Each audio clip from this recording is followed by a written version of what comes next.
Hello, everyone, and welcome to the Crystal Core Radio Podcast brought to you by Work to Game. Today is a wonderful Friday. We've got a round table for you guys, bringing in Gaming Kinda, the Eorzine Archives, Elino, Chili, and for the first time on this podcast, Joker, but him and I have collab before, and maybe you know him from Dark Side Royalty Gaming over covering Destiny 2, and occasionally Final Fantasy 14 kind of makes it into the mix. And there's a lot of networking crossover between kind of the Destiny community and the Final Fantasy community, which it'll be fun. So we've got a lot to talk about today. The show, we're going to have some fun. We're going to be diving into kind of what we're playing, gaming news, and so much more. When we talk about hands-on impressions, this feels so cathartic to say. Hands-on impressions of Final Fantasy 14 running on the Xbox. We're going to talk about the state of Destiny 2. I really am curious as what Joker's feeling and thinking, especially as we get ready for the final shape. Especially in Sony's recent messages, and then finally we're going to conclude today's show with another round of 20 questions. So hopefully you guys are enjoying the podcast. Let's go around. Let's start with our brand new guest here, Joker. Dude, tell people what you got going on and what you're playing. What I'm playing, basically, Final Fantasy 14. I've been catching up through all of that. My whole thing was more or less. This is one of those things. I've been subbed to the game for over 1,000 days, right? Woo. But I actually hadn't beat Shadowbringers until here recently. Nice. And in fact, I'm level 90, but haven't started Endwalker. Because when Crystalline Clash came out, I was like, dude, this is so fun. So I've been doing a lot of that, catching up, doing like all the side quests, because when I started playing Final Fantasy 14, of course, like everybody who's a content creator, you stream it. And when you're streaming, you don't necessarily go off and do all the side quests because people are there for the story. Mm-hmm. So you're missing out on a lot of different emotes. You're missing out on glams, fashion, stuff like that, or just even stories. So I went back and I've started going back and getting all of that gathered up. On top of, if you've watched any of my more recent content now, you started to see that I have like my Final Fantasy character in it, but like for like gags and bits and stuff like that, because we took the FC house that we have and we have like this huge green screen as the like bottom floor. That's all it is. And what we decided to do is basically that allows me to green screen stuff and bring it into Sony Vegas, edit it, stuff like that. Kind of like how I guess Pint does his videos as well. So, but that requires having like a lot of glams and emotes and stuff like that. So I had to go back and get all of that. And then they were like, oh, well, Dawn Trail, it's not going to be supported on the PlayStation 4 anymore.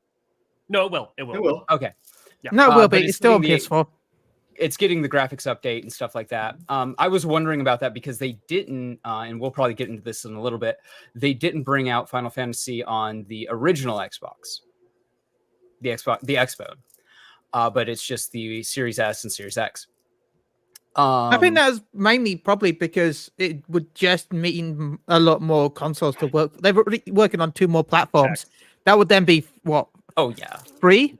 4? Yeah, because isn't there like a smaller version? Because you have the Xbone right? Series X or X, right?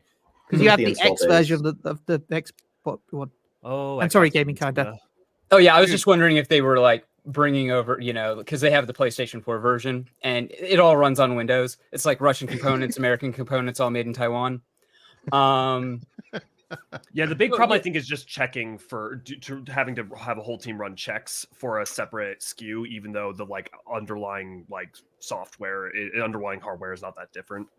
Yeah, and it also I think signals that PS4 support might be fading away in 8.0. Not guaranteed, not confirmed, but it's right. That. Well, they're not. If they're, why would you want to put it on like the Xbox One generation if like exactly. in 2 years they're like, and it's out of here. Like I think that causes too much pain. I just think it's the lack of sales of the hardware, because remember the PS4 still gets it still sells occasionally. Mm-hmm. The lack of sales for the hardware. I don't think we'll see Fantasy 14 drop PS4 for any time shortly. Because if they were, it would have been now because of the graphics update. In my opinion, they would have. PS3 was supporting exactly one expansion longer than I thought it would be. Yeah. And so on this one, back when we were all predicting, I said they're going to support PS4 one more time because this is exactly one more expansion than I think it should be. it's going to do it. It's like, so I think they'll drop PS4 with 8. Yeah, I think it's kind of the Destiny problem where Chili, what I'll take that. At what point does the tech start holding it back? And we see with like Destiny. I think it has to do with install base. I think PS5, the majority of this expansion still were not readily available in parts of the world. Yeah, and they're already talking about it being over. Like now they're stocked on the shelves, but that's a fairly recent thing. So when you make these decisions, you're making a decision based on install base. So like I'm sure there's still Xbox Ones in the wild, but the Series S is regularly on sale now. And so you have to wonder how many Xbox One sets of components are still out there. Like, what is your growth vertical? It costs you something to develop it. Like Brian said, they may have to drop support. If they choose to drop PS4, it would make sense that base Xbox One would go with it. So you're going to put in the work. It might only last 2 years. And how many people are you really going to get? Like Chili said, the hardware's still out there, but it might, you're like, okay, but are we going to do this for 10,000 players? Yeah. Like, I think on the hardware, for much bigger numbers. On the hardware side, it's like the one big thing I can imagine is just the sheer fact that they're still not able to do an SSD standard because of the hard drives on the PS4. So like, I think that if that ever gets to a point where that's holding them back from something they want to do, that would be that could be one of the specific hardware reasons. Oh yeah, lag and raids. You start doing the alliance raid on a original PlayStation, because that's what I've been playing on. And that was kind of where I was going with that. It's like I was waiting for it to come out on Xbox because I didn't want to buy a PlayStation 5, but I have an Xbox. And so it's like, okay, I'm just gonna wait till that comes out, and I'm gonna play Endwalker on that, and I'm gonna stream it there. So that's where that conversation was going. But enjoy your double sub. Enjoy your double sub. I'm already paying for Games Pass. It affects Thank you for saying people. it. That's my attitude too. I'm going to jump in because this frustrates me to no end. It affects so little people because anybody who's already playing is there. However, it was listed as one of the reasons why the game was not on Xbox originally. And I don't know what voodoo happened, what deal was signed, and it just we'll talk about it more when we get the hands-on impressions. But anyway, Joker, sorry, I'm just like, oh no, you're fine. Or the consumer behavior changed. Like Yoshi P has looked at consumer behavior and made a decision. Exactly. As the information changes, we have enough interviews from this guy that we could make argument videos of old Yoshi P versus new Yoshi P, where he just tells you something is impossible. It doesn't make sense within the culture. It doesn't work within the technology. It is not fiscally responsible. It is not what the players want. And then you turn right back around 4 years later and you say, because of the following things, we are so excited to do this. And that's a good thing. Not that he's please wait suddenly whiplashed. It's that the information changed. Like people's relationships with subscriptions have changed over the last 5 years. Yeah, you have like 50 people have 50 subscriptions. You subscribe to get your razors now. Like you subscribe for everything. Yeah, I'm still going to go with my theory based on completely nothing at all. There's nothing backing my theory, but this has been my theory for this. My theory for this is the fact that I feel like, remember we had the cloud test servers last year to test out the new login system. Oh yeah, that's all Microsoft. Because we're now moving. Yeah, I'm going to guess that maybe they got a deal with Microsoft to use the Azure service for cheaper by giving them Fantasy 14 on Xbox. Maybe that was part of a bundle deal. Well, that's one of the things. We'll slip you this game if you slip us 10% off. Woo-hoo. And that's one of the things, maybe we can get into this a little bit later when we talk about the console. People talk about the console war all the time. And they pretend like it's a war between Xbox and PlayStation, when really you have the entire backing of Microsoft versus, and I hate to say it, the minuscule and often misguided, misdirected, and blatantly sometimes irresponsible choices of Sony. Madam Web, need I say more? I mean, yes, definitely. If we're including all forms of the media department, I tend to think of those as more sectioned off as, you know. Well, yeah, but like if one drags it under, right, versus the whole of Sony, like you have, you know, it's like. But like you got, like you said, there's sections like from what I've heard, the Windows section don't like the Xbox section a lot. Like there is actual rivalry inside Microsoft between the two. Yeah, but it's an anchor thing, right? Like if Microsoft loses $5 million or $500 million on an Xbox project, that's a tax write-off. They're like, whatever. I mean, somebody's getting fired. Don't get me wrong, but like they're like, whatever. Sony loses $500 million on a project. That's trouble. Well, and that's also, I guess, would be a highlight of the scale of these two different companies. That's one of the things where it's like Microsoft continuing to say they're all in on gaming, and their messaging has been interesting to see kind of the fallout over just the last couple of weeks, especially now. Like as now they've confirmed the 4 games, which wasn't like it was, hey, we'll talk to you guys in 6 months. It's like on Thursday. Yeah, we're only thinking 4 games. We're not thinking any more. And then 5 minutes later, it's like, yeah, it's probably going to be more than 4 games. And then it was like, I mean, there's already Friday, a 5th game, right? Oh, here are the 4 games. Oh, and also these other games as well. And so, there's already a 5th game technically because I think it's called A Dusk Tale. That is all, which was Xbox exclusive. It's now launching on PlayStation and it's soon. All the rare classics are also showing up on Nintendo Switch. And I continue to reiterate, this is a good thing. Like, you shouldn't have to go buy into an ecosystem to enjoy your video games. And I think what we're seeing is a slow transition. We'll see. It could pay off, it could not. But we're talking about a $3 trillion company versus, and like, what I believe the point Joker was making is like, Sony doesn't have the luxury. Exactly. Like that of a gamble. A gamble has to pay off for them. Mm-hmm. If Spider-Man 3 right now rumored to be 320 or plus million just in development, not marketing, if that doesn't deliver for them, they're not just somebody's getting fired, but there's a lot of other knock-on effects that happen where in Microsoft's case, shifted, things get canceled, stuff like that. It's funny to think of Sony as the scrappy underdog in the situation, but ironically, compared to Nintendo and Microsoft, they are. Because Nintendo right now is one of the most, if not the most profitable company in Japan. Yeah, well, I mean, think about it. By the way, system, hold on, Jelly, the Switch is amazing. The Switch is amazing when you think about it, because it's a system that has been out of date for like 10 years, if not longer. Made with basically 360 and like second market 360 and PS3 components, shoved into a handheld, barely plays its games, and it does amazing because you can take it anywhere. It's so funny. It's so good. Yep. To say nothing about all of their failures in the emulation space, and like there's so many things that like from so many like different angles that you could argue are so subpar, and yet it just doesn't matter. But they're online, it continues to irk me to like the nth degree. Right. I'm like, come on. But for like Microsoft and Sony, their systems are like loss leaders, right? Right. Well, Sony actually makes a profit now. I don't think Sony makes a profit per sale. Did they start making a profit?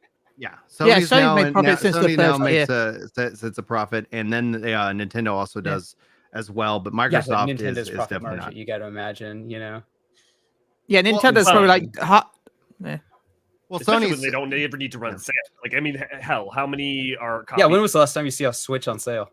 Right. Well, Switch. I'm just talking about the games. I mean, Matt, games. It's so rare. On New Horizons. Mario went on sale with the Mario movie crossing over $1 billion. They're like, we made $1 billion. Give them 5. I think Breath of the Wild is still like $50, dude. It'll be a 7-year-old game, and it'll be $5 off for 2 weeks. Yeah. I mean, hell, and it's a GameStop deal too, right? Yeah. And only if you trade in another game. Wait, this is such a fun derail. That was our intro. I'm sorry, everyone. Let's go. Okay. Playing Cyberpunk, Baldur's Gate, Destiny. Great. And We've all been here. That was topic 1. Yeah. What's next on deck, Brian? Got a little tangents. Well, I was still just going around the horn. We got Elio, dude. Elio, why don't you could tell people what you got coming up? Yeah, so right now I've been sick with COVID, so I don't have a lot necessarily coming up. But hopefully I'll be having some projects, some 14 projects in the near future, as well as streaming Final Fantasy 11 at some point, and maybe even Final Fantasy 7 Remake and Rebirth. Definitely hoping to get around to that. Right now, what I've been playing is honestly 14. I've been going back to Elden Ring with the newest launch, and I just recently replayed through Final Fantasy 9 and watched my partner play Final Fantasy 10 for the first time. So That's awesome. And that was a very interesting experience. Chili, what are you playing, dude? I've just finished Sea of Stars. I'm going to go play the Fantasy 7 Rebirth demo, and I'm going to go play Fantasy 7 Rebirth when it comes out next week. You all know me, blah, blah, blah, blah, blah. Skip ahead. And gaming kind of Chris. What's up, dude? I'm traveling this week, so I am playing whatever my nephew wants to play, which is a whole lot of Smash. Yeah. He's right at an age where he's really fun to game with, and he knows for a fact that he knows more about the game than me, so he made me watch the tutorial. He explained how the game worked. He told me what character I should play. And then after the third round, he goes, "You've played this before." Yeah. I have. Imagine that. Imagine that. Like a lot. We just spent 5 minutes air juggling him with Bayonetta. Huh? Yeah. I'm about to show you some Z-Dash. I'm not wildly good, but I have been playing Smash games longer than he's been alive. So yeah, there is a slight advantage for a few more years. Mikey, who's the Kirby and you just dunk on him. I don't know. I don't remember how old your nephew is, but Mikey, who's 5, will run up to me with like playing Smash, and he's like, "Dad, I need you to beat this guy for me." I'm like, "No, you got to learn on your own, son." And then if he struggles like 5 times, then I'm like, "All right, let me show you how." I enjoyed it. It's been fun. I got him his first Pokemon game. I guess he was like maybe 8 or 9, and so like the reading, like I didn't realize how much reading a lot of these games have, and so like his parents at first were like, "We're gonna have to kind of limit switch time and things like that," but very quickly they were like he's getting so much better at reading as he spends time with this game, which is something that like Brian talks about a lot with like his history with reading in the games, and like just having a source material, whatever it is that a kid's passionate about, makes such a big difference with how they learn a lot of these skills. Doesn't matter what it is, get him reading. That I've worked in education. That is the only. So a lot of it's just been me like hanging out, and he's playing the game, and like it's been interesting over the last 3 years of him kind of coming into gaming, watching his attitude mature, even just in terms of Pokemon, because it started with, "I'm gonna have a team of all Ponytas," and I said, "Why?" He's like, "Ponyta's the best." And I was like, "Well, what happens if you fight a water Pokemon?" He goes, "Fire evaporates water." Like, nailed it. You nailed it. I mean, he ain't wrong. He ain't wrong. That is the logic they use. What about rock Pokemon? Fire melts rocks. Like he could explain to me why all Ponytas beats all types. And then, check in a year later. It's time to update him and check in on that Pokemon game and the next title. And I was like, "Do you have all Ponytas?" He's like, "You can't have all Ponytas. You can have one Ponyta, but you have to be backed by a couple other types. But I have the perfect team. And there's one team, and there is no need for any other team." And then like fast forward to now, and he's like, "Well, it really depends on kind of the area you're in and like what you're fighting, and then you have to kind of decide, am I training some?" It's like it's just been crazy to watch over such kids a short are all time right. go from like, "I've picked my one thing and this one strategy will work in all situations," to like this wildly gray area of like, let's get into the deep debate of what the optimal Pokemon is. It's been awesome. Awesome. And then you get into EVs and IVs and EVs competitive is favorite. breeding. That is a path of He's darkness. getting into the cards, and he got an EV binder from us for Christmas. No, I mean effort values. Oh yeah, These are stats. Yeah, It is- EVs, that's I IVs. thought you were talking still Pokemon. It's insanity. Yeah, They're I like- still I don't remember think he's those. to items. I don't think he's to items yet. Like I think he's still. I kind still of remember in that with initial Sword and stage where you could Shield. just hoard them. Sorry. Like, well, I don't want to use them. I might need them. I mean, that's every RPG player ever, right? Nobody ever uses. There's always going to be a harder fight, so you keep it. We might Keep need it. it. There's a harder fight. There's a harder Then you fight. finish the game. The last You're like, fight, oh. it'll be like, Yeah. but there could be a secret fight. Right? Yeah. Yes. Yep, exactly. Maybe there's a Literally. fight after the last 10 credits. turns. I have 230 antidotes. I hope got it's enough. this. The boss I was doesn't just have playing poison. Elden Ring. I got this. I was playing All right. Elden Ring like yesterday, and I just went, "Okay, you know what? I'm literally beating the game. Just use all the stuff." So I'm just running around with like dual flaming blades and just like all the items. Very, I think that's very what nice. made me struggle with Granblue was the fact that you could use potions in the fight without having to worry. Took me ages to be like, oh yeah, I can just use potions. I don't have to just stock them up. Okay. This is why 14 is so hard, because like it is either use food on cooldown repeatedly forever, or it is you can only carry one Phoenix down and you will never need it outside of deep dungeon content. When you do need it in a deep dungeon, always, you realize for all situations, always, or never, ever, ever apply this. Chris, may I introduce you to the wonder of pots and pot rotation windows? You're talking about a very narrow portion of content that requires that. But still, the point of the Phoenix down is so frustrating because by the time you actually need it, you realize I got that out of my inventory. I forgot completely about it, and then you're like, "Oh, I'm sorry, I don't have one in this occasion that I need it." Or you're on that floor of Palace of Dead, you need to use it, and then you realize you have the debuff that disables items, and you can't use it anyway. Well, let's get into kind of our next major topic. We hit up gaming news, I think, pretty well. I think we've covered kind of what's been going on in our lives.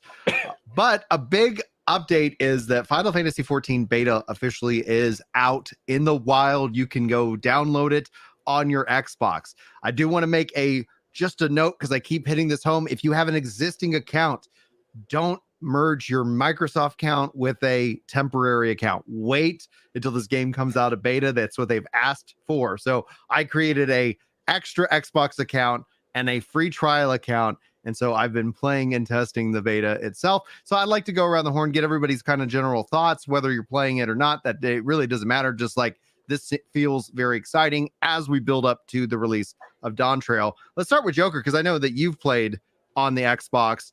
And being that you have an Xbox, you know, you're ready to go. And I merged my Xbox gamer tag with my free. Oh no, that's undoable.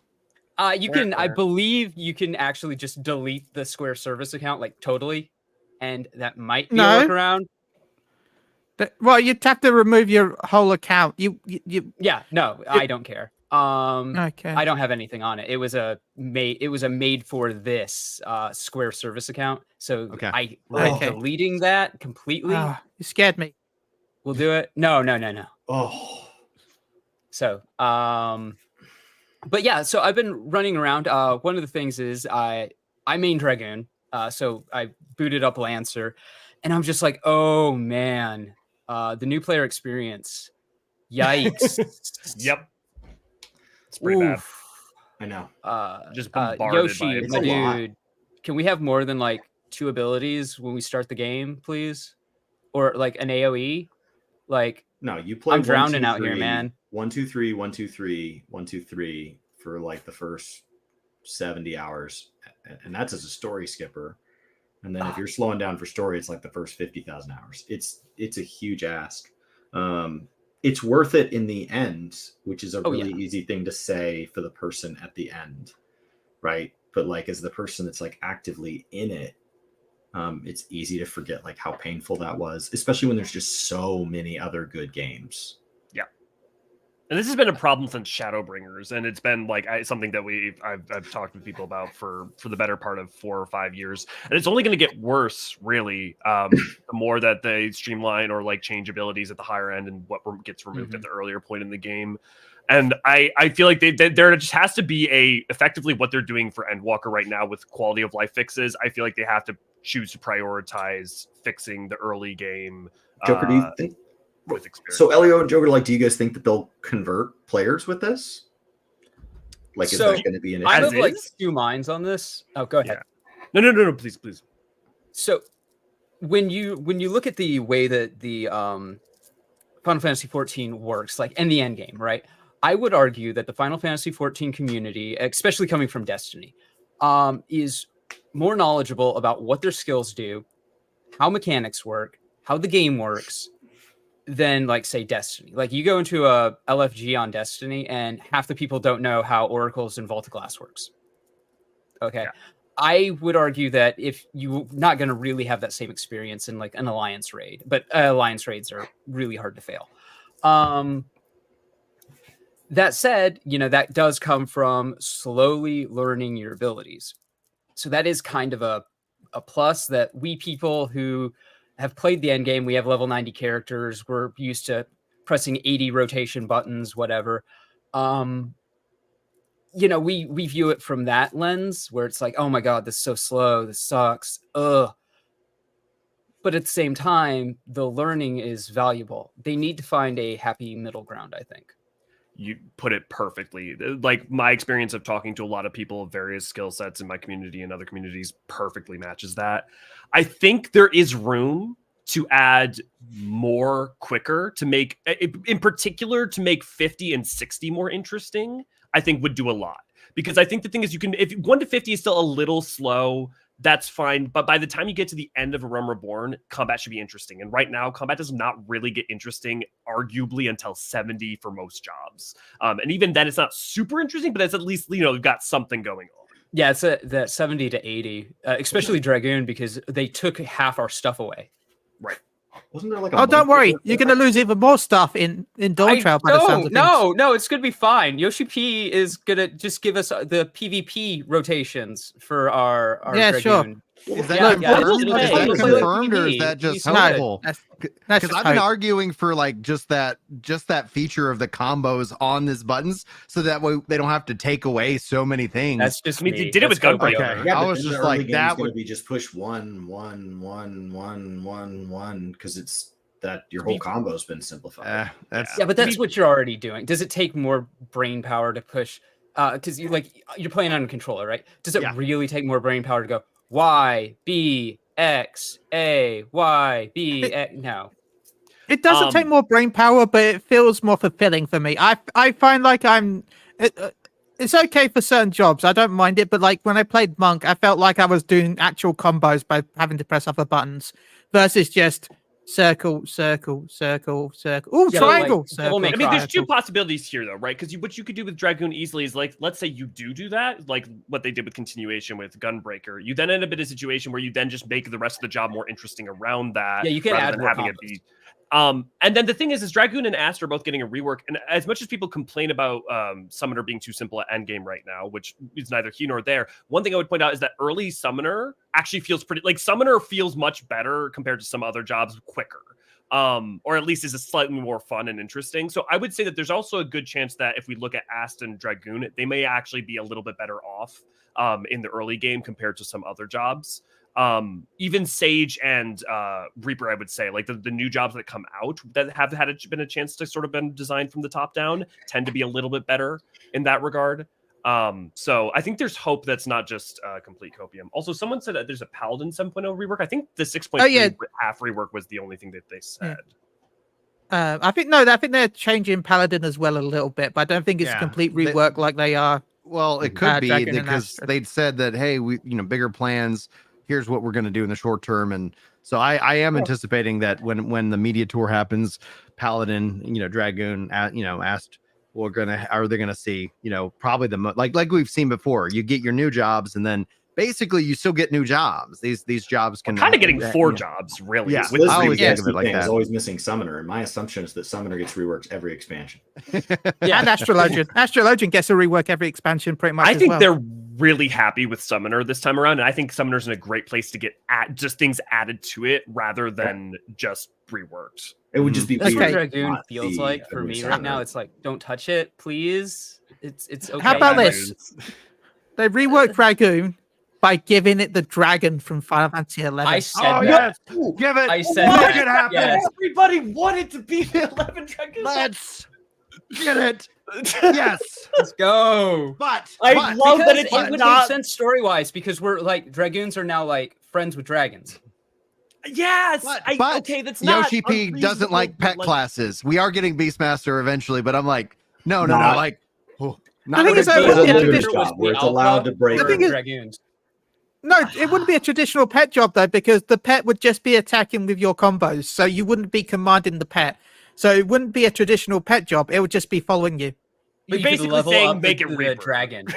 Right? Like effectively getting you that extra level. Look, to be fair, I don't play Dragoon that much, so I'm not sure I should have an opinion on this. I just like that the Dragoon in 14 is more that Kane Highwind style Dragoon. Like I love that style and sensibility. But Oh, 100%. That's why this is the class that I started playing Final Fantasy 14 to play, and I have no other classes leveled up. No hey, other if you know what combat you classes. like, if you know what you like, go with it. Yeah. if you like PvP so much and you do want to try one out, it is the easiest way to try one out because you get to that full set of PvP abilities the moment that they're PvP ready. So the moment you pick up your jobstone, you can charge into PvP. Level 30, level 90 doesn't matter. And they get experience. It sounds like you've all leveled all the way to 90 doing that. So like it is a great way that if you ever decide to try another job out, like PvP is such 100%. A cool way to try a job. And it's not the same, but PvP is such an exaggerated version of the personality that if you don't like the way it plays in PvP, it might be an indicator that you wouldn't like it in PvE outside of like additional, you know, like obviously like healer, for example, to me, drastically different in PvP than PvE. But with a DPS class, like if it doesn't look cool in PvP and that's part of what drew you to it, it's not going to look cooler in PvE when I turn even more spell effects down. Scholar's my least favorite PvP job. It's my favorite PvP job. Oh, dude, the PvP, and just like how Francie says, the jobs feel like they actually have their identities in PvP, and that's in due in part to like just a consolidation. Like it's so distilled. PvE has like, oh, we got to add new skills, and at some point, what you guys have kind of talked about with the starting experience, I'm actually so thrilled because I thought I was just going to have another moment where Reddit is going to hate what I have to say about it, because stepping into the game like as a fresh account. You know, having been away from the game for, you know, a little over a year and a half now, I was like, this is rough. You feel the age of this game immediately. It wasn't, and this is not comparing it to other MMOs on the market right now. This is just having beaten Final Fantasy 16, having stepped into Final Fantasy 7 Remake. I felt a time jump way back. It felt like I was like, I just jumped back 10 years in time, and I don't have all the fun little bells and whistles, and I have the benefit of knowing how to play this game. So I knew what settings to go kind of play with to change from the default just to make my life easier.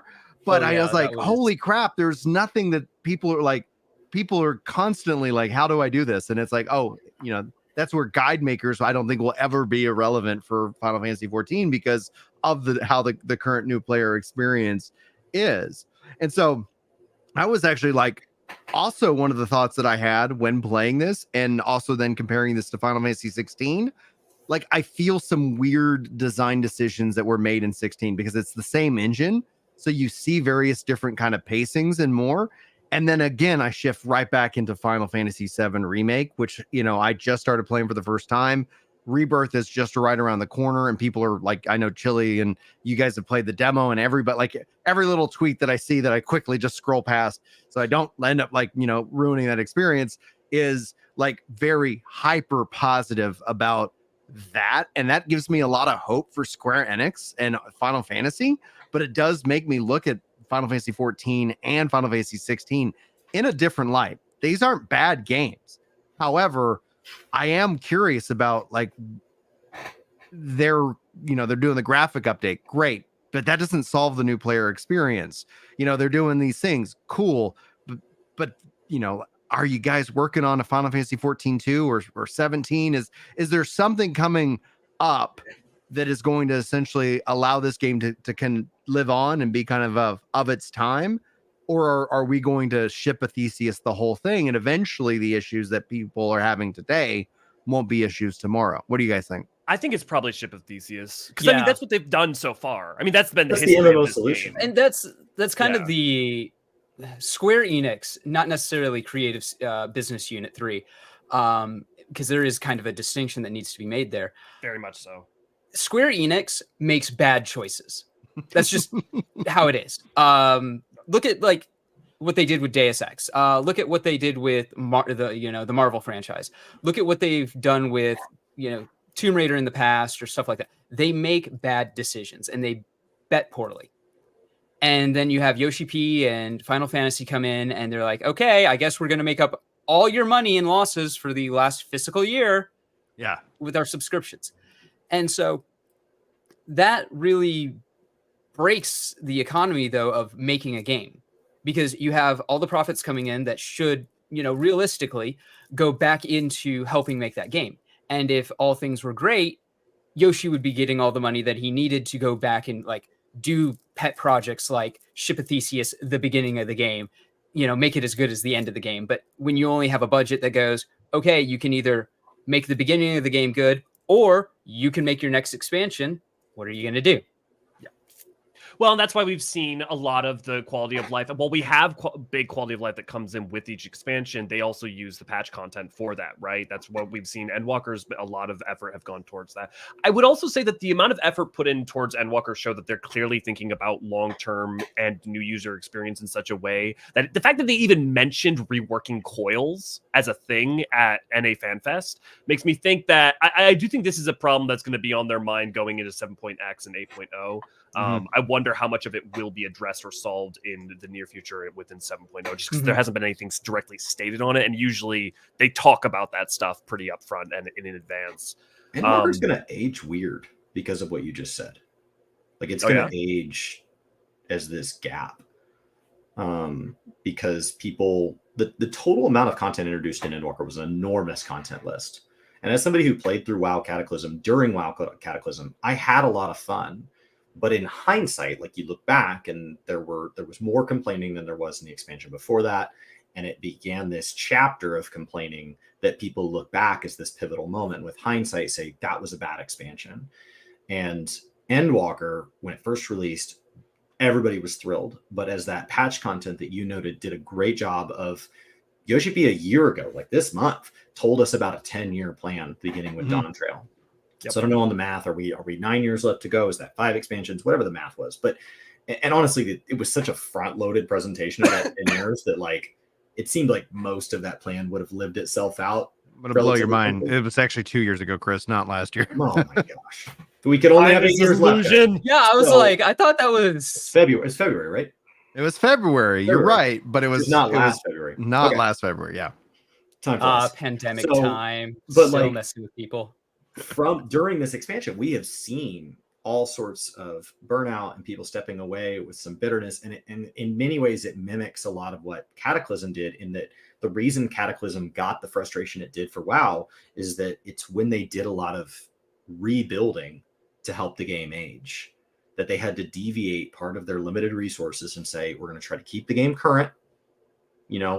Like Joker said, you got to choose one or the other. And they're like, okay, well, we're going to do 60% on the new stuff, and we're going to take this 40%. We're going to work the back end. And it's easy to say we're excited they're going to rework coils until you find out that that's why your job didn't get redone or whatever we false equivalency, because he never comes out and says it like that. But we go, well, I can point this thing that they did that clearly took a lot of effort that I don't like, and I can point this thing that I definitely wanted that they'd expressed interest in, and that was the exchange. And so I think Endwalkers had a lot of that frustration as they've come in and made huge investments in how this game's going to age. I think the thing too is like, sorry. No, go ahead, Chili. You haven't had a second. What I'm going to say is probably going to sound like a swear word to a lot of people. And a lot of people are going to have flashbacks to certain other video games that have done this, because it can cause a lot of issues. But I think one of the easiest ways for them to fix the leveling issue right now is because, as you said, you get so many skills high level. And we all know what I'm going to say. We're going to have to, if they squish down the levels, they would force the levels, the job abilities to be lower level, and it would make you feel like you're gaining skills a lot faster. The downside of this is, of course, is ultimate. That would be the big problem. But it would mean that you would get, if you went back down to 60, imagine how many skills and how fast you would start getting them again. And you would get your AoEs really fast, probably like 15, 20. The other struggle is that they have to rebalance every trial, the dungeons. Like the thing is, like, it's not that there wouldn't be a solution, but there is like synced. Yeah, all the time though. Like that's how people just progress them. Well, that's not how. I mean, that's not. I guess that's when you're adding in different abilities, though. It's basically like saying we've synced your stats, but you have all the abilities that this fight did not have. Like you did not, like, back in time. So it's that. Oh, you can red mage can res at level 30 instead of level 50, whatever. Well, you're now running into content that was designed where red mage didn't have that res. Does this affect the overall like impact of it? Does that make sense? But they do. But one of the things is that currently they do adjust. For instance, when there is some change in that, they do adjust potencies. Like there is some balancing done with that. I'm just saying that, like, if you do a mass squishing of you, instead of, imagine all of Heavensward, you now have twice the abilities. You're going to have to do a lot of rebalancing. My point is not that that's not viable. My point is just that that is going to be a lot of work throughout the entirety of the game. So that is going to come at development cost time. Because, I just wonder how important that is, because like I was saying, I get what you're saying. If you're playing everything on level, that makes sense. But like when I went and I had to do like trials or dungeons or something, I unsynced it. Yeah, but you're at level 90, expecting people to be able to go. So for instance, if you're a new player, if you unsync and you're level like 47 and you unsync a 40 dungeon, because that's. But if you're a new player, you wouldn't know that there was a difference of that you weren't supposed to have those abilities because you're new. Right, but my point is you can be a new player and you're not at a level where you can do that. So expecting that people are just going to unsync it as the standard way of play is not reasonable and not what a lot. I'm just saying, if they squished everything down and people got abilities that they weren't supposed to, only the people that have been playing it before would understand that this isn't what it used to be like.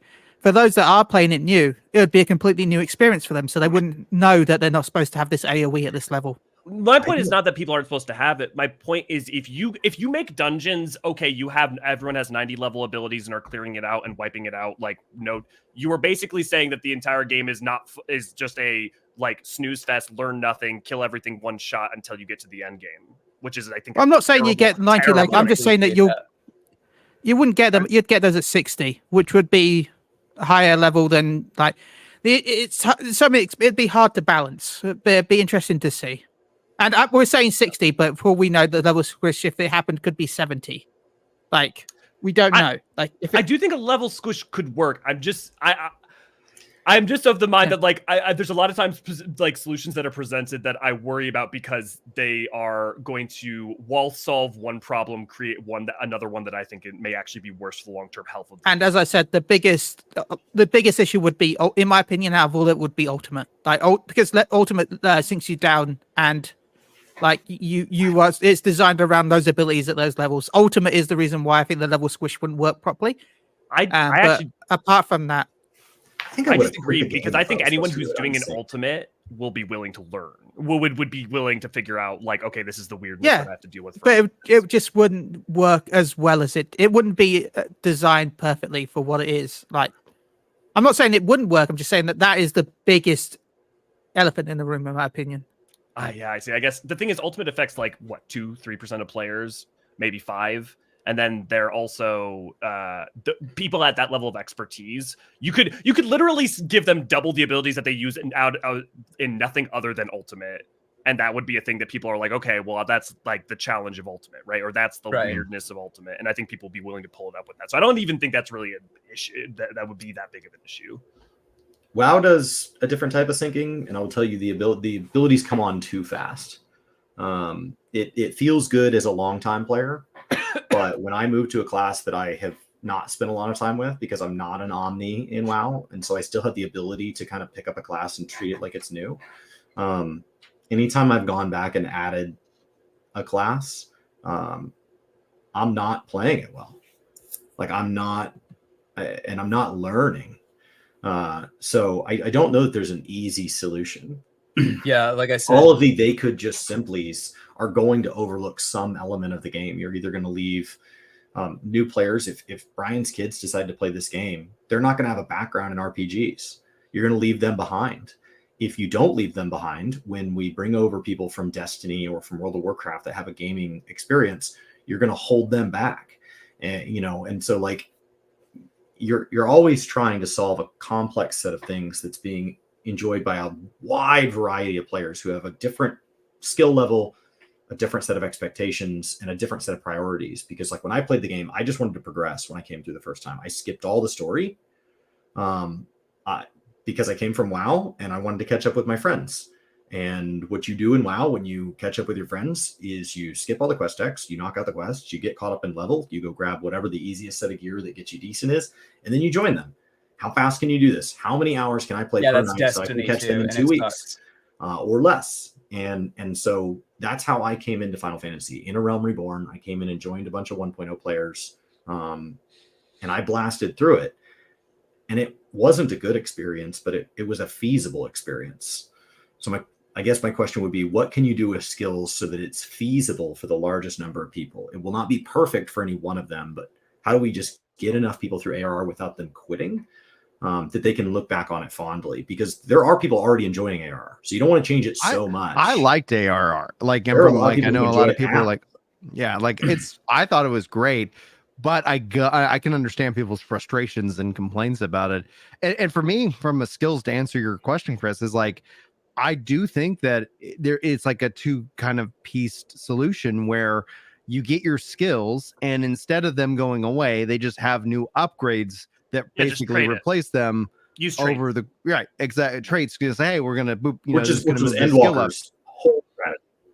Right. Yeah, Trait Walker, like, as people said. Yeah. I wouldn't be surprised if Dawn Trail was very similar in terms of like we're mainly going to be seeing traits rather than new abilities. Like I would be that term Trait Walker has been thrown around by so many people. So I know it's a common feeling. I said it during the media tour. Like we weren't even allowed to talk about it publicly yet, Brian. And I was already calling it Trait Walker. And so like seeing so many people, and I'm not a good player, so I can't imagine people who have actually like complex, well thought out views of the combat system, because I'm not your guy. I don't clear all the savages. I've never cleared an ultimate, and I felt that. And so like I have to wonder how people who have a much deeper understanding of the combat system now to slightly pivot it was for a good reason. To slightly pivot the conversation, we brought up Destiny as well, and it's one of the things that I love to get Joker's kind of impression, especially because that's also another game that's 10 years. It's seeing its age, and from the community's perspective, like for me, like Lightfall just sucked, and I was like, all right, I'm already pot committed, so I'm not gonna buy the collector's edition of the Final Shape, but I'm gonna play. Like I want to play the Final Shape just so. My mama didn't raise a quitter. Exactly. just want to like finish it. And then who knows whatever's coming next. But what's going on with Destiny? Why are gamers so mad? Oh God, why aren't they? So it's a lot of things. One of the problems with Destiny is kind of goes all the way back to just even before Destiny 1 came out. It's like one of those things, to understand the problems of our country, you have to go back to the Byzantine Empire. Oh my God, it's so true for Destiny and L. Oh my God. Okay, sorry. Yeah, no, it is. It's really true. Because we still have problems that were problems Destiny 1, day 1, year 1. Okay. Like we're just now getting, and it's not out now, getting the ability to recreate your character. Destiny's a weird game when it comes to replayability. Like we're talking about Final Fantasy being a great game to continue playing, but a very hard game to start playing. And people talk about, World of Warcraft has done so much, or New World, and some of these are great games to start playing, but then the end game of that community might have some serious frustrations about what is asked of them to continue playing World of Warcraft. Destiny is the only one that says like, we'll give you reasons to keep playing. We'll give you reasons to start playing, but by God, don't take a break. Like when you come back to Destiny, there's no ability to like restart. Like you're just lost. Like I don't know how often you take breaks from the game, Joker, but like as somebody that takes breaks from Destiny, when I come back, I would love to delete. Like I want to just start over. Like I don't know. They're like, well, your character remembers everything. Okay, but I don't. Like, what is all the buttons? What does everything do? Where do I go? Like, I'm lost. So, I mean, like, this year has probably been the least I've played the game. I think I'm like level 50 on the season pass or whatever. I was like 40 last time, and it's really easy to hit 100 if you just show up. But like with the way that Destiny, the new player experience in Destiny is non-existent. They realized, I guess, a couple of years ago, back when they started vaulting content, that the key feature of Destiny are the raids. Problem is, only 13% of the community actually play the raids, at least according to them way back in the day. And I don't see that having changed, because looking at just the Final Fantasy coming out on Xbox, I had my people who play Destiny, who follow me, who were asking about like different aspects of Final Fantasy. And they're like, we don't have to play raids, do we? And I'm like, Okay, this is gonna blow your mind, but like raids in Final Fantasy, they're both easier and harder than Destiny raids. But you're going to be way more equipped to play a Final Fantasy raid than you have ever been equipped to play a Destiny raid, because you're going to learn how to play the game. Can I ask you a And question? raids are just the ultimate like culmination of learning how to play the game. Just out of curiosity, would you say, because I haven't been tapped into the Destiny 2 community since like launch, would you say that it's easier because the average player knowledge is higher, or because of design? The average player knowledge is higher, definitely. Because like I said this earlier, you go and you play Vault of Glass. Vault of Glass has been a raid since Destiny 1. Yes, it got a little changed when they remade it for Destiny 2, but barely. And there are people who still don't know how to play it. This is a 10-year King's Fall barely got changed. So and people don't know how to play it. They invent new mechanics for each raid tier, and they come up with new ways to telegraph them and new ways to solve them, and it's a really fun problem for the raid community. There's a whole event and spectacle around watching people solve these problems. That's the world first. That's like new viewership records, like every tier. It's amazing. But then that content, as it ages, because of their syncing system, which is different, but is an equally chronic problem as vaulting, but also because those mechanics aren't reused over and over. Solving them was part of the fun the first time. That knowledge gets lost. It's like an old book burning. Like it's just so. Yeah. As opposed to Final Fantasy, we're still seeing mechanics that we saw in ARR. They still get used. Like you see your first stack marker. There will be content in Dawn Trail that none of us have seen, that there will be a stack marker, and we will all stack. Like day one. And they rip off that. We will stack because we've been trained to stack. Yeah. And well, they build those basic verbs, and then it still managed to create interesting things. I mean, limit cut gets used to this day and is from Heaven's Word originally, right? And I think the other cool thing is you look at the redos of King Moggle and like Castrum, like the redos of stuff they did in ARR. One of the things they did is added all the universal symbols. And even the first trial you're going to do in the MSQ is basically King Moggle doing all of the universal types of markers, the stacks, the spreads, the tank buster, the like dual tank, so that people are learning very early on. Right. And if Destiny's problems sound a lot like World of Warcraft's problems, it's because Destiny 2 for the longest time was directed under Luke Smith, who was a huge World of Warcraft fan. He was like, I was Scarab Lord back in the day. And that tells me everything. That's so bizarre because there's things about Destiny that are so different. Like when you're fighting enemies just in basic open world Destiny, the types are so repeated, and like it becomes very easy of like, this is where that one's vulnerable spot is. And I come back to the game and I don't know where to get gear. I don't know where to pick up quests. I don't know how to teleport to the newest content. Like, I don't know all the new features. I don't know what any of the new unique like guns do. But then I see something and I immediately know where its critical hit spot is. I don't know why. Just the moment I see it in my brain, it's like, oh yeah, that's where that is. Because there is something intuitive. They did do a. So I don't know why they weren't able to have that same efficiency with mechanics.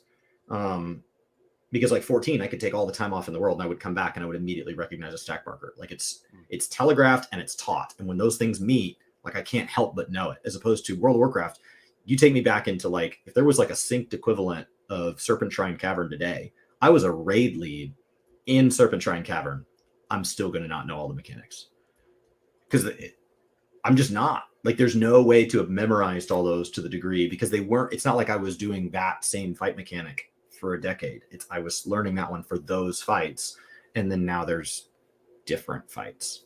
Well, it's kind of like Nyao or whatever their name in chat. It's like Destiny doesn't treat bosses like bosses, and that's absolutely true. They're just over sized bullet sponges for a lot of them.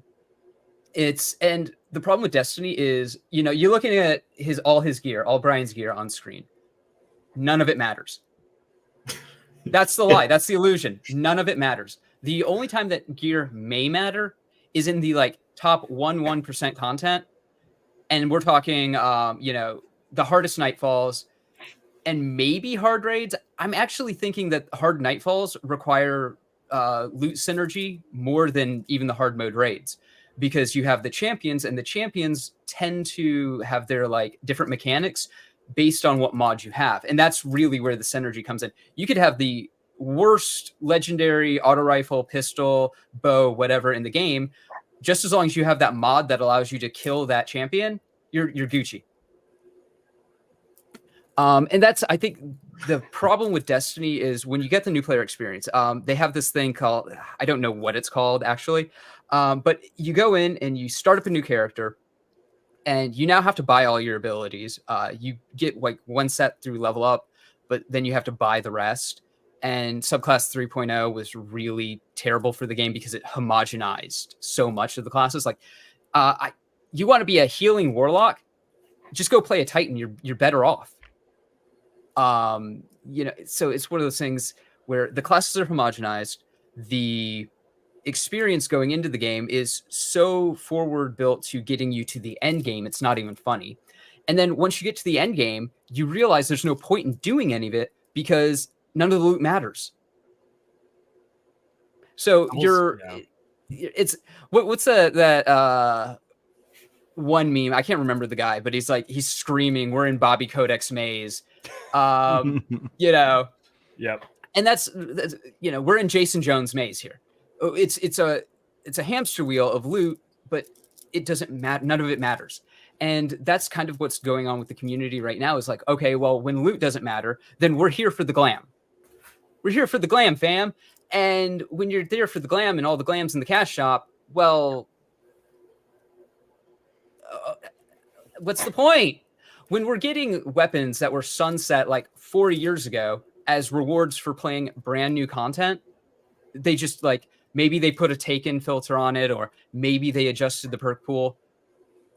When that's your rewards and all the like the cool stuff, you know, because glamour is definitely the reason people play games. Glamour is definitely the reason people go in and play raid content, hard Destiny content. didn't have to be this way. I mean, and it didn't. Like, glamour WoW is the has true to engagement. remain vertical progression, and you can choose what speed you run on the treadmill at. But you are on the treadmill next to my treadmill. I've got it set at a walk. You've got it set uphill at 15 mile an hour. You're exhausted and panting. And when you hit stop, we are in the same place. Like, you have not covered any ground. It's just a treadmill. But Destiny has these unique weapons that, especially in things like PvP or when you're out in the open world, like they could just do weird stuff. Final Fantasy chooses to make all their relics just effectively item level pretty things. Like they don't ever do something truly unique. Final Fantasy. Like for Final Fantasy fans here that have never played Destiny, imagine if each relic modified a class in some way, and that you could still use those in crystalline conflicts. So you like, oh, the Heavensward relic makes your red mage cast twice as, or like gets double instant casts. And you're like, well, that's it's why I was. Could be. It was why I was fighting for the fact that I was hoping that the, you know, Endwalker relics are based on, you know, Hildebrand. And Hildebrand is Gold Sorcerer because the Gold Sorcerer is funded by God. But that's why I was fighting for. I was hoping that the Endwalker relics on the final step would give you like an MGP buff while you're inside the Gold Sorcerer. Like you have it on, and it gives you the FC buff, like the 5% extra. I hate that shit. I'm gonna be the weird one because I know a lot of people here are very big fans of that. Personally, that has made me bounce off of other games because I feel like, okay, if I don't go do that, then anytime I spend in the Gold Saucer is wasting my time until I get that. And so it's like, what I prefer is just say it's all glam, you know, for me. And yeah. I for 14, I love that it's just like, it's just all glam. There is no special thing. We're going to focus on saying it's all glam, and we're going to try to really hardcore worry about balance. And I'm not saying that that's better. I'm just saying at this point in my life, I prefer it because I have played so many MMOs and I've just gotten tired of the like interesting, but chaos. Then give us a collection system, because for people that either A, don't care about how their character looks, those people do exist. I understand there's people gasping and holding their babies right now, but like they exist. Or B, you finally find the way it looks and you really like it. Like you're not on the search for another appearance.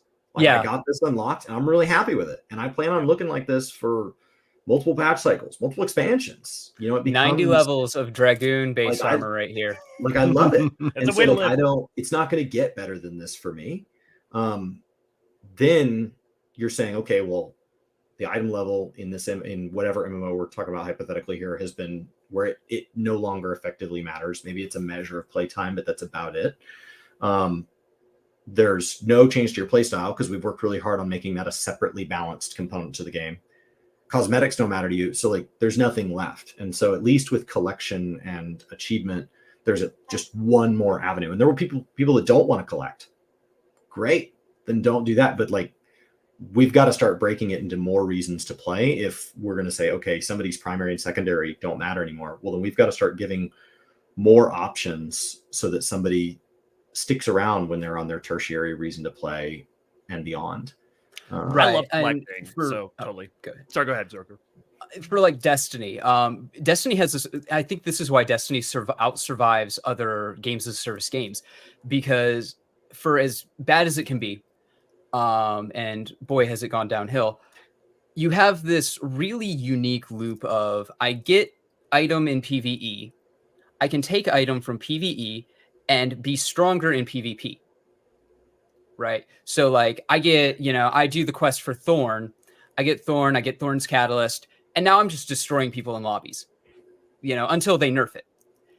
And I think you have this cycle of something cool comes out, something's powerful in PvP. People complain because inevitably they will. It gets nerfed, and then that just feels like crap. There's this video. Disabled. Because they right. could sometimes remove it if it's too broken. There's this video, I think it was, I can't remember who the channel was, but they talked about how like buffing, like you should actually try to buff things more than you nerf things, because when you nerf things, it feels like you're taking something away from people. And it's it goes into kind of the psychology of like loss and like, how stupid it kind of sounds because we're equating this to a video game, but it is like somebody kicked down your door, walked in your house, took your Warhammer figurines and walked out, Right. Yeah, As sure, opposed you may to still have them, releasing but it's a in a vault. It resculpt doesn't of the matter. figurine, and you have a reason to reacquire it.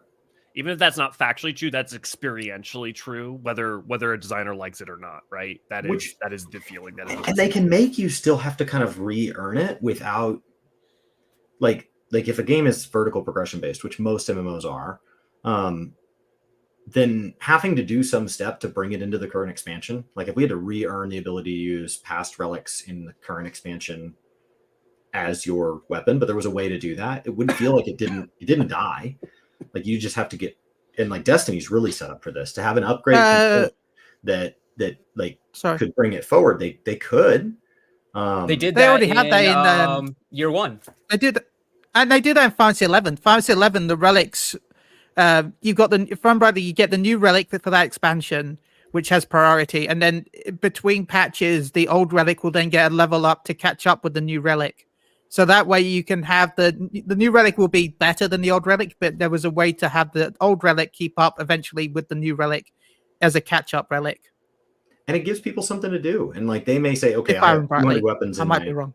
cache or whatever a system uses for a storage. I'm not going to go grind the hour or 2 hours or whatever a game asks of you to upgrade it for all 200. Like that's too much. Somebody would, but not everybody would. So, but you would at least say, okay, I'm going to go get my favorite one to be relevant, as opposed to taking it away. I agree with you. It doesn't feel good. And you could take it away without taking it away. You could say, we're going to put it behind this and we're going to release something better. Like there's something better out. And then we all pivot to that. And it's like, well, they didn't take it away. That's what happens in Warhammer. They don't come delete my models. They just make newer models, and the newer models are better. But like, I don't have to throw my berserkers in the trash. They just sit on the shelf for several years while I wait for it to be their turn in the sun again. Kind of going off that, Joker, can I ask your opinion on, or at least your vibe check for how do people in Destiny feel about vaulting? Because for me, that was the thing that made me go, like I had teetering and been like, oh, maybe I'll go back to this. And then I saw vaulting, I just went, I'm out. Like for me, that's just wild. So but setting aside development reasons, obviously. It went like there was basically a paradigm shift with the opinion. So when it first happened, everybody was like, okay, well, we're not playing this content. That content was crap. It's bad. It's old, whatever. Give us the new. Okay. Then over the course of years, you started just seeing instead of getting new content, which was kind of the promise there, it'd be like, okay, we have to get rid of this content because it takes too long to, at least on Bungie's end, allegedly, test the game basically and do builds. And if builds fail, the Tiger engine is notoriously bad. Yes, I remember when they were trying to render stuff. And sorry. No. It's basically, if you go back and like look at the history of the Tiger engine, they've taken a engine made for a box product and tried to make MMOs, and it's just not working. So what they ultimately decided to do is do the content vault and start like shelving content. Well, now their main content is just bringing content back. And when you have just bringing content back with horde mode after horde mode after horde mode after horde mode after horde mode, I am so flipping done with horde modes, man. And that being the only way that you're interacting with the game, because you don't have crafting, you don't have gathering, you don't have stories, you don't have like going to some random FC ward in, the lavender beds and like joining a rave. You're just horde mode, and then maybe you can go play a strike that you played for the last 5 years, or maybe you can go and play PvP. But oh wait, no, they nerfed shoulder charge, so now like it feels bad just to like move in the game, or they nerfed in-air accuracy. So like for people who don't know, in Destiny, you used to be able to do this thing, and they've kind of pulled back on it. But you used to be able to do this wild thing called jumping and firing your weapon. I'm sensing a little bit of salt. Just a little bit. Apparently, this was too much for some people, and they had to nerf it. I'm not even joking. So when you that sounds like magic. I don't believe you. When you would don't believe your space magic would like not go where you're aiming. And so it used to be really, really bad, and they've kind of like zoned it in, but they still have it in the game. Or one of my other favorite ones, and they undid it, but it was in Destiny 2 for like the longest time. Sliding into somebody and pulling the trigger on your shotgun was apparently too skillful, and they had to nerf that. And this is where we come into the problem, the constant battle between the casual dad gamer and everybody else. Yeah. So, and you have all of this, and it's kind of this combined, there's problems here, problems there, problems here. The cash shop, dad gamers, PvP getting nerfed, classes homogenizing, all your loot's in the cash shop. Still, Bungie promised that they were going to make new ritual sets for Crucible, Gambit every year, and then with Lightfall, there was none. And they're like, well, I guess we'll put a cash shop set out because we did say that, so we'll take it out of the cash shop and put it into PvP. Mm-hmm. And so, like, broken promises, AI, look at half the AI. It's just kind of jumping to the side and running at you and firing in your general direction on the screen. Like, you can see it in real time. Or I think the only thing that's like doing damage is blast damage, AoE. I think that's one of the big disappointments of Bungie right now, because one of the key points of why Destiny was so big and why Destiny 2 was so big was Bungie was well known for having such incredible AI with the Halo games. That it's sad to see it drop like this. Like it was, they were really well known. Yeah, Halo was well loved for its AI. Good. It was really good at convincing you there was more going on than what there was. Yeah. Like grunts would break ranks, elites would jump and dodge and dive and like take cover and stuff like that. There was, this really well telegraphed animations. But, and as we've seen with actually Lightfall, the game can only have so many behaviors before it starts breaking down. And they did this whole thing with the Tormentors. They're like, the Tormentors are going to be the biggest, baddest, scariest enemies you've ever seen. And then I have like a video of beating them on the hardest difficulty with a sword hilt, and all you're just doing. And it's got the Yankee Shacks or whatever that movie or the music is. It's like, running around. And it's not hard. And a lot of it is because the AI can be turned off. because the game is just so Swiss cheesed at this point, because they've gone and they've taken content from the base game. Destiny 2, the original Destiny 2 is not there. Right. So what's this game's future? Because the final shape got delayed and is set for later this year, and Sony is signaling some dissatisfaction with the current state of Destiny and its monetary policies. So transition. A couple of ways that this. So Sony, I think, was duped a little bit, and they didn't $3.6 billion. That's a huge price. They didn't do their research, because if they did their research, you can go all the way back to Halo 1. Bungie management, which is still like Jason Jones and people like that. Jason Jones is going to be the biggest problem here, by the way. You go back to Halo 1, and Halo 1 almost shipped without multiplayer. A lot of people don't know that. Halo 2 comes around, and they're working on developing Halo 2. Jason Jones already doesn't like the idea of doing sequels. And so he's kind of like, okay, well, I'm going to do this like super awesome PvP thing. And it's basically Battlefield before Battlefield was the idea. And so they wanted to do this huge, 32-player multiplayer thing. Again, remember, on the original Xbox, with Xbox Live just kind of in its infancy. So they're trying to do this. And according to, I think it's Max Hoberman, who is the guy who is now the CEO of Certain Affinity, and he worked on like Halo 2. He's the reason that Halo 2 had the multiplayer that it did, the arena-based multiplayer that everybody knows and loves. But Jason Jones, he and like basically most of the developers spent a year working on this like super awesome big multiplayer thing. A year later, they just had a piece of paper with some ideas on it. Do you see the problem? Then, after Halo 2 shipped, Jason Jones goes, I'm going to take a sabbatical.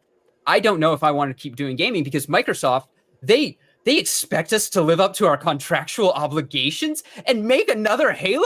How dare they? Didn't Halo 3 also have a lot of cut content that ended up being shelved? Halo 3, half of Halo 3, when you get all the way to the Ark, when you see the Ark open up with the Arbiter and then the Flood come down, it's a little different in Halo 3, but basically that was where Halo 2 was going to end, and you go to the Ark and you discover that the Forerunners are humanity. Dun, dun, dun! And that's where Halo ends. Halo 2 ended. And we actually have like the storyboards and stuff for that now. Because an artist found them and like leaked them. Do you think then that we hit the final the final shape leads into a Destiny 3 at this point? Yeah, I think it has to. And that kind of comes back to the way Destiny was designed. Do from Destiny 1 to Destiny 2? Like, did they delete? So Final Fantasy fans lost everything from 1.0 to 2.0, kind of. I think they just do Destiny like 1 to Destiny 2 new game. That was a hard transition. They could do what like Path of Exile and Path of Exile 2 are doing. I think that there's precedent for finding ways, for instance, if they're worried about how are they doing it? So the way they're doing it is basically all the cosmetics and stuff are going to transfer over. Some of them are going to take initially, there are a certain amount, ones that will, and over time, basically everything will be able to transfer over. So if like they were worried about the uproar of like, oh no, these microtransactions, one thing is they could do that now. If they're switching to a new engine because they want to do that, there may be more complications going on with that. But there's being more and more precedent. The story has definitely set it up. So this is one of the things that this is going to be so esoteric, it's not even funny.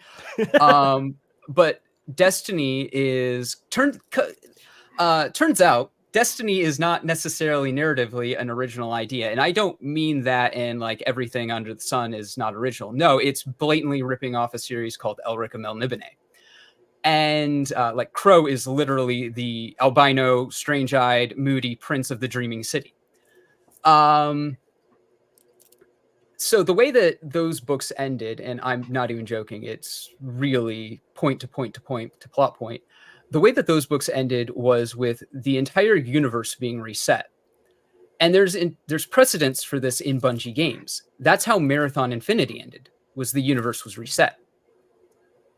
So could they do a thing where they go in and they reset the universe, and like the episodes are basically you're adrift through time, which is kind of something they wound up doing in like some post Elric book stuff. You're adrift through time, and then you appear later in this new universe. And that's Destiny 3. Could that be it? What they do? Who knows? But it would explain like why you have no gear. You're in a different timeline. You're in a different world. It would work. Why mechanics are different.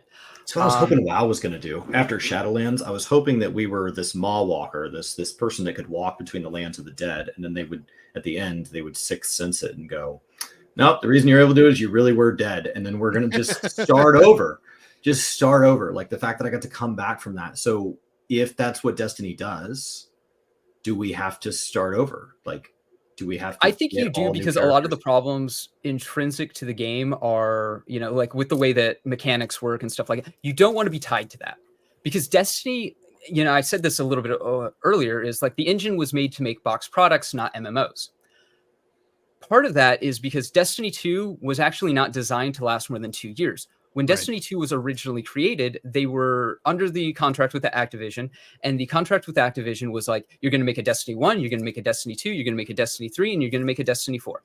And Bungie agreed to this before they had an engine for the game, actually. Because the engine for Destiny 2 didn't come together until like June 1st, 2012.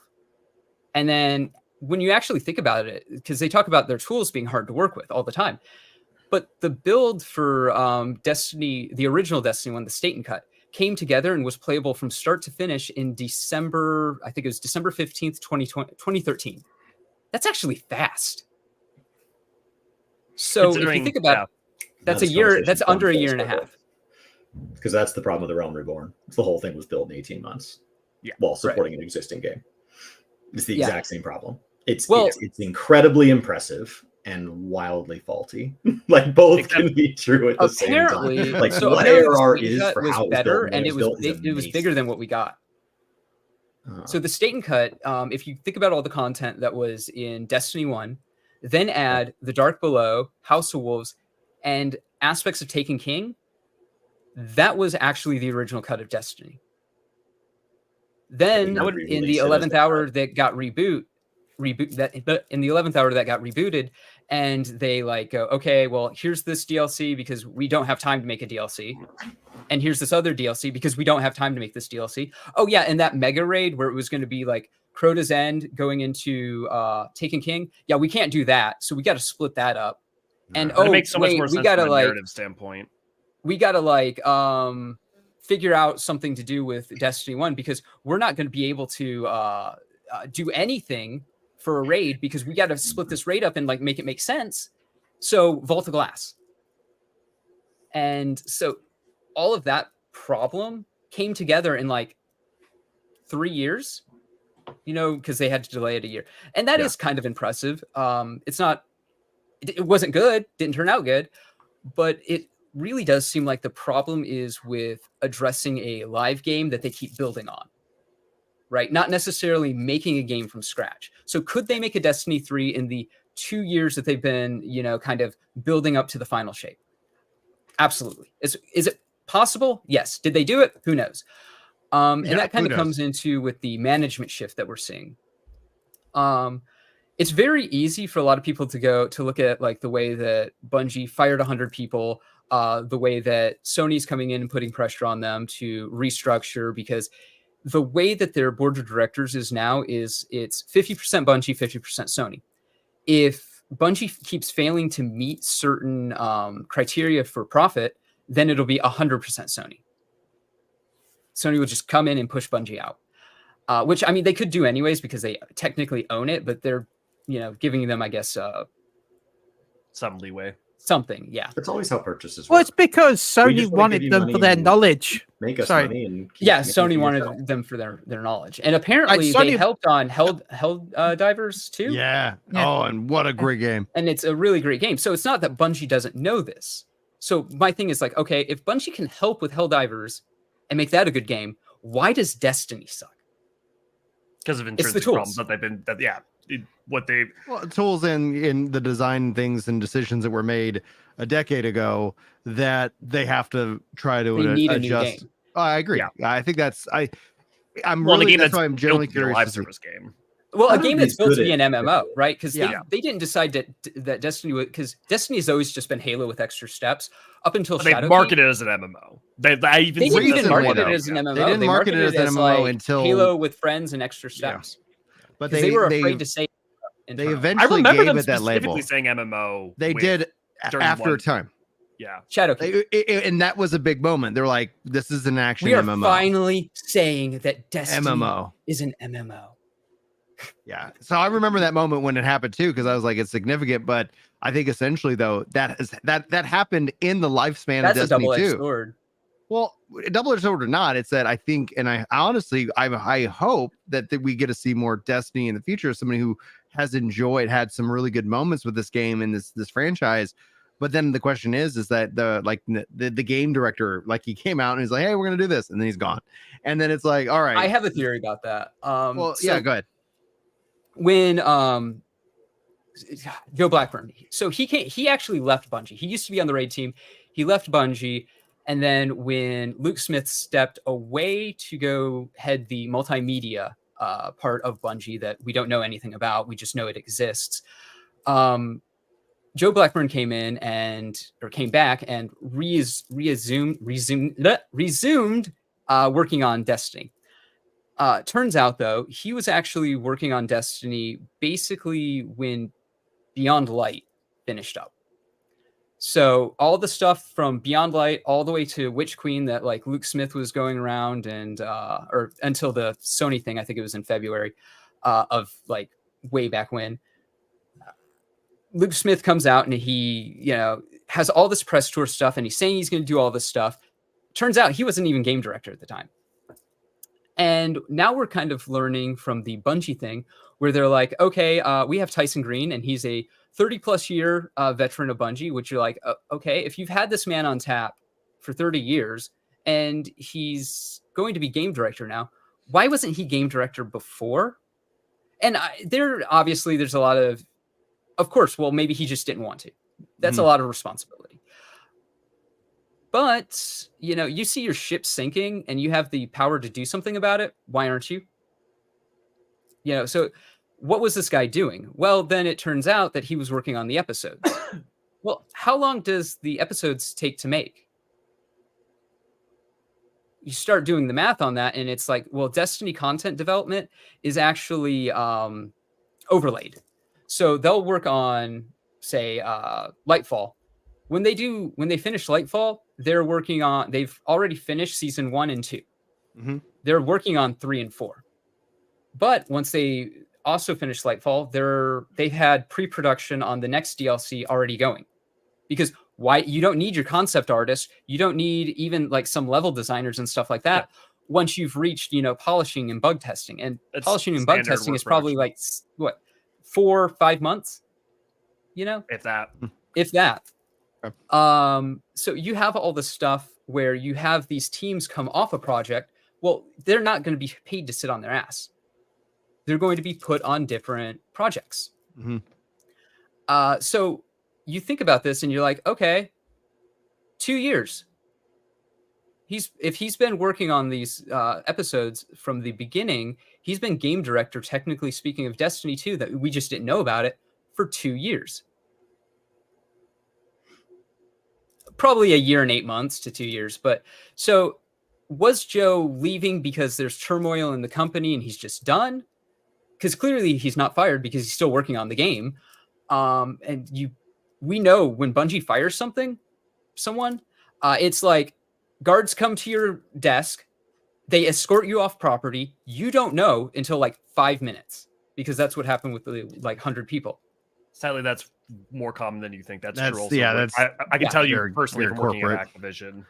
That's very corporate in terms of that execution, but It's going to be interesting to see overall, like especially what happens, the reception of Final Shape ends up being, because right now I would say that the trajectory of the game in and of itself is at its kind of lowest point as we go into 2024, and overall I'm very curious to see what does happen with Destiny. And I think they got to do a Destiny 3. I think don't think they do. I don't think the that's the franchise hope. survived. That's But the maybe hope. they're like going, hopefully we can like parse this out until we get Marathon. And then Marathon is just going to be this really cool games as a service extraction shooter that we can just sell skins and make one map every 2 years, like Fortnite, and money. Money. Yeah. All right. I think we've knocked that out of the park. I want to get to our final segment because the show's gone long, but that's okay. Yeah, sorry. It's been a lot of fun, dude. I don't care. It's No, awesome. dude, thank Hey, you. it's I've my been wanting fault to too, tap don't into worry.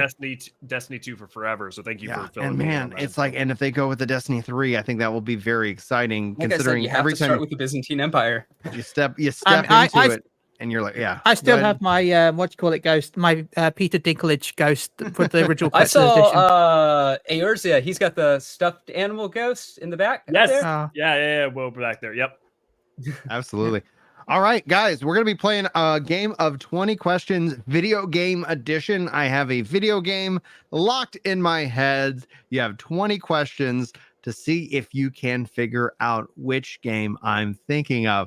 The floor is yours. I'll just keep track. Feel free to ask any yes or no questions. What we got? Is it made in Japan?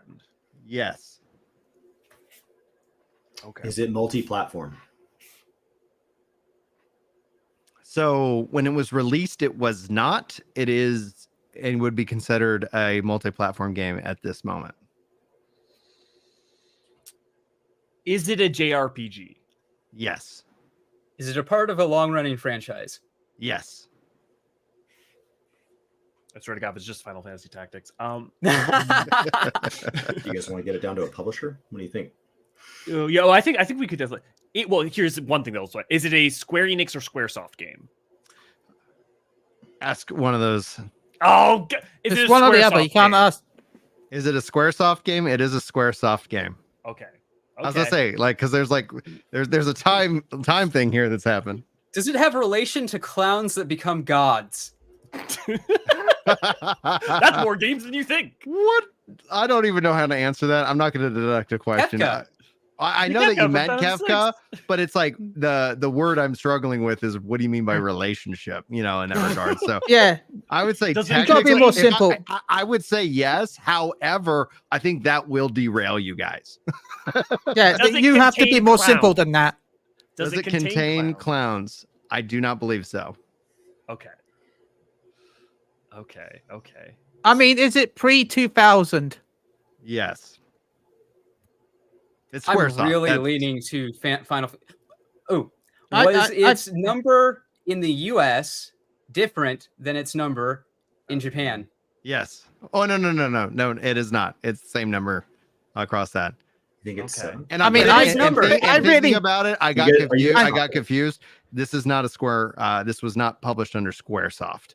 Oh, it was not Okay, published under so- yeah. Squaresoft. Okay. I was like, wait a Oh. minute. That's where I was like, okay, what? Like, yeah. So I'm sorry. I apologize. All good. Okay.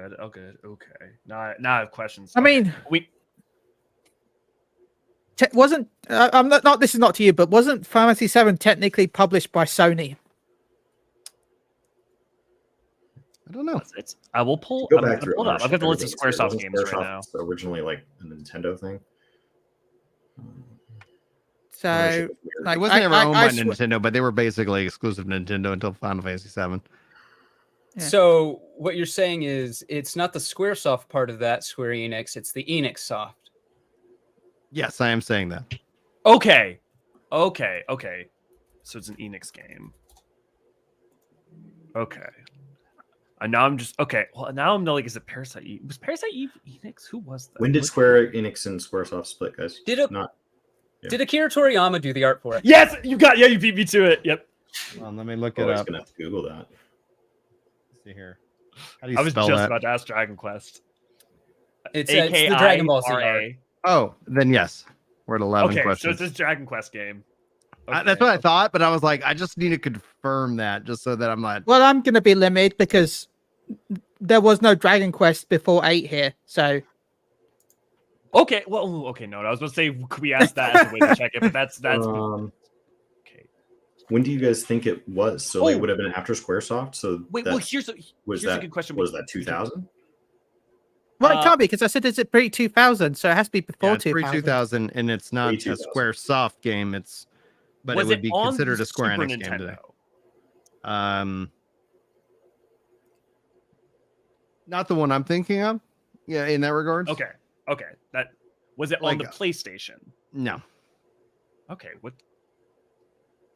Do you think he's thinking of 4, guys? Because that would have been the DS, right? It would have to be. I mean, do we know it's a Final Fantasy game? Not Final No. Fantasy. It's just Dragon That's Quest. Dragon Quest. Dragon Quest game. Oh, okay. Okay. So wait, was there a Dragon Quest game that got remade now? Or no, not remade because it's multiplayer. Well, it'd have to be multi-platform now, but was not then. Yeah. Well, it would have to be. It couldn't be Dragon Quest. Okay, so before 2000. Is this before? Yeah. Okay, so it's before 2000, right? Yes. So there's only 3 Dragon Quests before 2000. No. Well, no, you're right. 4 is before 2000. No, because 4 is originally 1990. The Six was PlayStation 95. remake was 01. Yeah. Dragon Quest 3 is the only one on Game Boy Color. But they were on Everything the Nintendo else is Entertainment Nintendo System. Entertainment System. 4, 5. But you also had the was also on Nintendo DS. I don't think I realized that Right? franchise. 3 was came that out old. on the NES in 1988. Time is The weird. Game Boy Right. Color was a re-release. Dragon Quest 4 Yeah, but I thought already he said came it on the wasn't DS. Nintendo Entertainment System. You said it wasn't the Super Nintendo. He didn't say it Oh, wasn't okay. the NES. Was it Not the NES? Super Nintendo. Is it? Was it published on the NES? Yes, it was. Okay. Okay. Okay. You got Yeah, 6 so questions left. 6 questions left. Okay. Do you guys want to like? How many Dragon Quest games are we? Are we between 6 of them? Do you guys want to just try to like split the 6 in half? Just work our way down? 1 second. Like instead of Just guessing a number, like we can, say, is it? You could just guess one number and then say, is it higher or lower? I guess. Well, Or no. yeah. So like to be yes or no. No, you just actually, use Vegas, we like, can narrow this higher down than even 3.5 or something easier, like that. I believe. Go for it. So you said it was multi-platform, right? Now it And is. Now. multi-release. So the multi-platforms, there's only looks like 2 that are before then. So we can narrow it down. Was the multi-platform developed by the same developer? Because Chunsoft develops the core games, the original games, but there's other developers for the ports. Well, so this just so it's clear. This is between Dragon Quest 1 and 4 because Okay, everything after so that's. Did you? Was it developed by Chunsoft? It was. Okay, so we can take Dragon Quest 3 out. No, I wouldn't do that. Well, that's Heartbeat and Toast. Are we down to 4 games? Do we know the 4 game? Like, do we know it's 4 games, guys, or is the list bigger? It's Dragon Quest 1, 2, 3, or 4. We know that. So Okay. honestly, we have enough questions. We can just say. So can we just say, is it higher than 2.5? Is the number higher than 2.5? It is. Why don't we? So now we're down to 2 games. Is it Dragon Quest 3? It is Dragon Quest 3. There you go. Yay. And Hey. according, we kinda according do to Wikipedia and all that, Chunsoft developed Dragon Quest 3. So I'm looking at it right now, and it says Heartbeat and Toast. Heartbeat for the Super Nintendo Entertainment System for Dragon Quest 3. On the Wikipedia, Well, it says that's the port because the. I appreciate you guys starting broad. Like Yeah. that saved us some okay, questions yeah, at the end there. Is that The like, wiki is see how weird. much you can? Yeah, that's why I was like, Just when you keep said cutting- the developer just of keep the cutting port, I'm games like, in I half, don't have that and then 20 questions information. goes a long way. Yeah, locked in, I'll so send it's you. like, I'll send you what I was looking at. Cool. Yeah. I It's like cool. these games. That was This is fun. awesome. I've been enjoying it. Thank you guys so much for humoring me on it. We got there. Teamwork. Let's go around the table. Plug yourselves, guys, and then we got to wrap this up. Yeah. I guess I'll start then. Hi, I'm Elio Forceron. You can come check us out over on the Ayers Unit Archives, where we create a bunch of content for Final Fantasy 14. Currently, I have been very sick and on vacation, so there has been a little less content out. But you can join us there, or you can join us in our Discord at discord.gg/Ayers Unit Archives, where you can join us for all sorts of 14 related events and content. Joker. You can find me over on Oh, twitch.tv Moogle Grabbing Radio, where I do a podcast every 2 weeks. We just did an episode last night with Shantyman Gaming where we talked about returning to 14. I stream pretty much every day. Well, I stream Tuesday, Wednesday, Thursday, Friday. My co-host streams Saturday, Sunday, Monday. We'll currently go through Rebirth next Wednesday. I have everything redone for that. I'm looking forward to it. Please look forward to that. We're Final Fantasy fans. So yeah, go check us out on twitch.tv Moogle Grabbing Radio. Joker. You can find me over on Darkside Royalty. Oh, wait, no, I don't have the lore in the name anymore. Darkside Royalty, the YouTube channel. I cover Destiny content. Some of my videos may just be Final Fantasy videos wearing a Destiny trench coat. You know, if you like skits in your videos, rambling, going off on tangents, you'll like my content. Chris. I see Italians just free Lalafell stood on each other. Not making any content this week. I am traveling. I am here to hang out with my nephew for his birthday. And what I've been doing, there's paint all over my hands because he doesn't know this, but him and his friends are going to be solving a Breath of the Wild temple that is being made in the basement. So I've been freehanding Sheikah symbols and stuff on the walls. Hell yeah. So I can put some, I'll take some pictures of them and put them up on the Work to Game Twitter. That sounds cool. So. All right, guys, that is the roundtable. Thank you. Rupees and all sorts of stuff. It's chaos. Thank you. Yeah, that sounds amazing though. Like way to go above and beyond. Lucky all right, kid. guys, that's gonna wrap us up for the show. Please be checking in the description for the links to all of these great creators. And thank you so much for tuning in, and we'll see you next time. But until then, take care.